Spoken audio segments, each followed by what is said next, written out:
अब जैसे इस दास की ड्यूटी परमात्मा ने जहां से शुरू किया, मेरे स्वयं घर वाले भी नहीं मानने को तैयार थे, लेकिन मुझे विश्वास दृढ़ हो लिया था। और फिर ये ऐसे समाज के अंदर प्रवेश करना। अब मुझे फिर एक सीन याद आया करता रह के। एक बार ये दास मेडिकल में गया था किसी रिश्तेदार को मिलने के लिए, इस ज्ञान प्राप्ति से पहले। तो वहाँ मेडिकल रोहतक के अंदर एक 13 नंबर वार्ड है, उसमें मेंटल वार्ड है। वो डॉक्टर उन मेंटल व्यक्तियों का इलाज कर रहे थे और वो उनको गाली दे रहा था, मैं तेरा जमाई हूँ।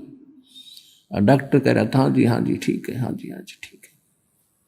उसका गिरेबान पकड़ लिया डॉक्टर का, दो तीनों ने छुड़वाया, बैठ जा। और फिर भी उनका ट्रीटमेंट कर रहे थे। और जब वो उन ट्रीटमेंट ठीक हो गया, वो स्वस्थ माइंड हो गया, फिर वही यूं कह रहे थे, डॉक्टर साहब नमस्ते। तो दास की ड्यूटी पागल वार्ड में ला रखी है।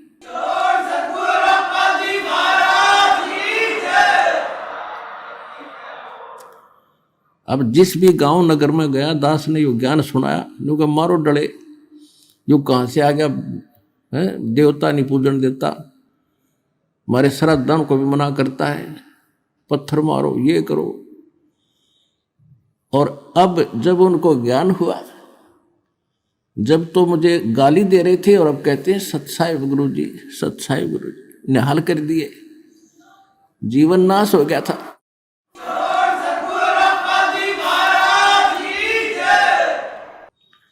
तो परमात्मा ने ये ज्ञान का तूफान उठा दिया। अब ये ऐसा काम करेगा, जहां भी कोई सीडी देखता है, डीवीडी, या वैसे एक टीवी चैनल के माध्यम से सत्संग सुनता है, तो अमृत वचन है, झंझोड़ कर रख देगी आत्मा को। कति ये एक सत्संग है, साध का सत्संग है, ये नकलियों का नहीं है। और या कोई पुस्तक पढ़ते हैं, जब पुस्तक पढ़ेगी आत्मा, मन चाहे कितनी बकवाद करो, आत्मा हृदय से मानेगी कि ज्ञान ये है, और अवश्य कहेगी कबीर भगवान है। और चाहे वो कहीं फंसा पड़ा किसी भी ग्रुप में, किसी संत के पास, या किसी पंथ में, या किसी धर्म मजहब में, जब आत्मा सच्चे दिल से मालिक ने अवश्य पुकारेगी, जब इस ज्ञान को सुनेगी कि हे परमात्मा, हे कबीर जी, दया करिए अपने आत्मा पे। यानी वो निकल नहीं सकता वहां से, लेकिन फिर पुकार दिया हृदय से, तो उसी दिन परमात्मा ने कह दिया यो मेरा हो लिया।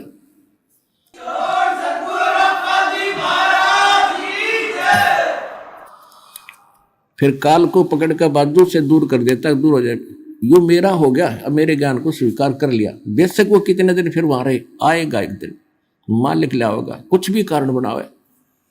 तो इस प्रकार परमात्मा ने कहा था कि तेरा ज्ञान सुनेगा वो तेरा, और मेरा मानने का फिर उसका निकट मत आ जाइए। तो इस प्रकार ये परमात्मा का ज्ञान पूरे विश्व में फैलेगा। और परमात्मा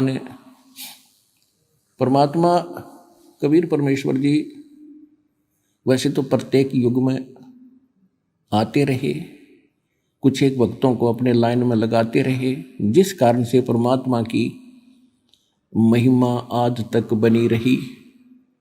काल चाहता है परमात्मा का नामो निशान मिटे और ये भूल जाए भगवान को, नास्तिक हो जाए। जैसे पूरा चीन नास्तिक हो गया, रूस नास्तिक हो गया, और अब नंबर था हिंदुस्तान का ये नकली संत पंथ बना रखे, लाभ किसी को हो नहीं रहा, सब विकारों से ग्रस्त हैं, सब वही क्रियाएं करते हैं जो जन साधारण करता है। भगत विद्यार्थी होकर और स्कूल को छोड़कर बाहर खेलता फिरता है तो कैसा पास होगा।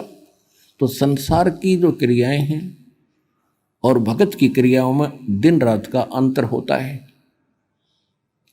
तो जितने भी आप संत पंथ अन्य देखते हो, वो संसार के आम क्रियाओं से भी निम्न स्तर के कर्म कर रहे हैं, बीड़ी वह पीवें, डीजे वह बजवावें, सारे काम वह करें, और फिर नो का हम राधा स्वामी है। राधा स्वामी हो आप, भगत नहीं हो। राधा स्वामी कौन था? शिवदयाल। और शिवदयाल क्या बना? भूत। तो वहां ज्ञान है ही नहीं, उनका कोई गुरु नहीं था शिवदयाल जी का।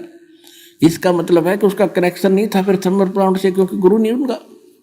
गुरु परंपरा को बनाए रखने के लिए स्वयं परमात्मा को भी आना पड़ता है। जैसे गरीबदास जी को मिले, उसका कनेक्शन बन गया, स्वयं संत रूप में आके उनको शिक्षा देगी और परंपरा चला दी, और उसी परंपरा से दास के पास वो पावर आ रही है, यह जुड़ी हुई उस परमात्मा की टीम।